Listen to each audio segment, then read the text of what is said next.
For the ancient Greeks and Romans, all of the land south of Egypt was called Ethiopia. Up until the 3rd century, their interactions with that part of Africa had been limited to not much more than a few trading expeditions. For them, it was a land of mystery. The Greeks, Romans, and other Europeans at the time didn't realize that what they called Ethiopia was really a powerful kingdom that locally was known as Aksum.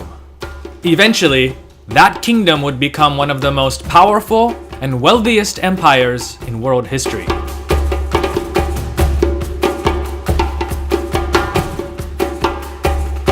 Aksum ruled over a prosperous and influential kingdom during a time that many scholars believe was a golden age of African civilization.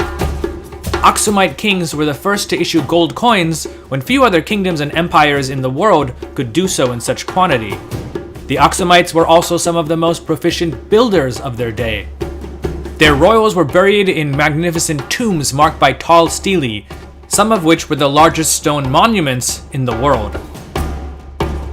There were probably a number of factors that led the city, or locality, of Aksum to become a prosperous kingdom. One is that it had access to important international trade routes that crisscrossed the area, connecting it with the commercial traffic of the Nile and Egypt to the northeast, sub-Saharan Africa to the south, and the Red Sea to the west.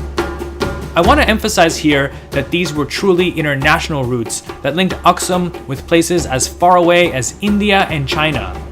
In fact, Aksumite coins have been found in both places. Aksum's land was also blessed with a stable water supply and fertile soil for agriculture.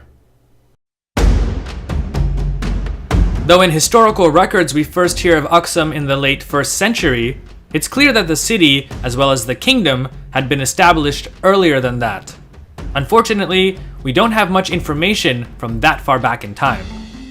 However, as Aksum became wealthier, both its political and cultural influence spread all over, from the Ethiopian plateau to the seacoast of what's today Eritrea. Eventually, it even ruled parts of southern Arabia. By then, it was the most powerful state in the region. In fact, a better word instead of kingdom would be Empire of Axum, since there were many smaller states that it either ruled directly over or exacted tribute from. Aksum's ruler was called the Nagusa Nagast, meaning the King of Kings. So about these powerful kings. Unfortunately, again, we don't have a lot of information about them with the exception of 2 kings, Ezana and Caleb. Reigning from the 320s to about 360, Ezana is one of the most famous Aksumite kings in world history. This is primarily for 2 reasons. One, he left several inscriptions that detail his conquests, as well as the vastness of his territories that he controlled. Many of these texts are written in 3 different languages: Greek, Sabaean, and the local Ge'ez language. Though Ge'ez is no longer the common tongue in Ethiopia, it's still used by the Ethiopian Church as a liturgical language. The second reason is because Ezana converted to Christianity, ushering in the start of Ethiopia's identity as a Christian nation. One can actually see Ezana's transition from the local polytheistic religion of his time to Christianity by examining the coins he had minted. His early coins have images of a disc and a crescent, symbols of the old polytheistic religion, while those minted towards the end of his reign feature the cross. In fact, he's the first Christian king anywhere in the world to have put crosses on coins. The story of how Ezana became a Christian is an interesting one. According to the Roman historian Tyrannius Rufinus, 2 brothers, Frumentius and Edesius, went with their uncle on what was probably a commercial trip along the African coast of the Red Sea. However, their ship was attacked by marauders, with everyone massacred except for the 2 brothers, who were sold to the king of Aksum as slaves. The 2 boys gained favor at the court of the king, and shortly before his death, were given their freedom. Just before they were to return home, the now widowed queen, who was also the regent for her young son, Ezana, begged for them to stay and to educate the new boy king in the ways of the world. The 2 agreed, with Frumentius becoming especially close to Ezana. He also used his position to promote Christianity whenever possible. When Izana came of age and was able to rule by himself, the two brothers left, with Frumentius going to the Patriarch of Alexandria, Athanasius, and requesting him to send a bishop and some priests as missionaries to Aksum.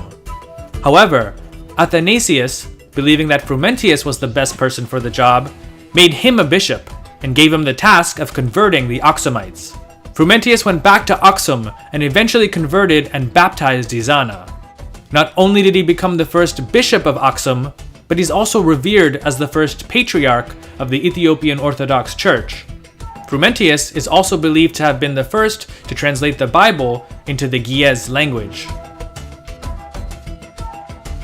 The next great Aksumite ruler that we have substantial records of is the 6th century king Caleb. During his reign, the Aksumite Empire was probably at its height. He's most famous for leading a military campaign around the year 525 against the kingdom of Himyar in what's today southern Yemen. The story goes that the Byzantine emperor Justin I made a strong request to Caleb to lead an assault on Himyar because its king, Yusuf, better known as Du Nuwas, had massacred a good part of Himyar's Christian community in a place called Najran. Caleb, along with other Christian allies, crossed the Red Sea, and if the sources are to be believed, easily defeated Himyar's army and killed Du Nuwas. After this, he appointed a viceroy to rule the area in his name. However, the viceroy was soon deposed by an Aksumite named Abreha, who refused to pay tribute to Caleb and declared himself to be southern Arabia's new king. Despite losing that part of Arabia, Caleb had accomplished the task of bringing Du Nuwas to justice. Tradition has it that Caleb eventually abdicated his throne and spent the remainder of his life in a monastery. For championing the cause of Christianity and defeating Du Nuwas, the Ethiopian Church eventually made him a saint. With the rise of Islam in the 7th century and the Muslim takeover of the Arabian Peninsula, the kings of Aksum began to lose both influence and their control of trade in the Red Sea region. This resulted in roughly 4 centuries of steady decline, which saw the empire downsize significantly. Eventually, the kings even abandoned the city of Aksum and moved to a safer location elsewhere, though where this location was isn't known for sure.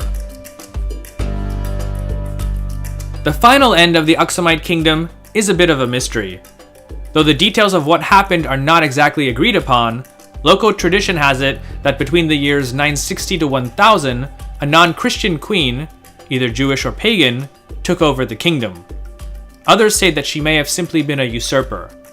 What is agreed upon is that she caused a good deal of destruction and severely weakened the Aksumite kingdom. After this, there was a sort of dark age for which we lack information, but it's believed that the final king of Aksum, Dil-Naod, was succeeded by a certain Maratekle Himanote, founder of the Zagwe dynasty. This though doesn't mean that Aksumite culture vanished with its kings. It still permeates the modern-day country of Ethiopia today. Perhaps the Aksumite dynasty also technically lived on with Ethiopia's Solomonic kings. The founder of the Solomonic dynasty, Yekuno Amlak, claimed to be a descendant of the last Aksumite king, Dil-Naod. So I hope that this short video gives you an idea of what the Empire of Axum was and why it was so important. If it did and you enjoyed the video, please smash that like button, and if you haven't already, consider subscribing. In addition, also check out the History with Sai podcast, where I go into more detail with regard to some of the topics that we discuss in these shorter episodes. It's available on all of the major platforms. You can also follow History with Sai on Instagram, Facebook, and Twitter. Once again, thanks so much for stopping by. Please stay safe out there, and I'll catch you in the next episode. Take care.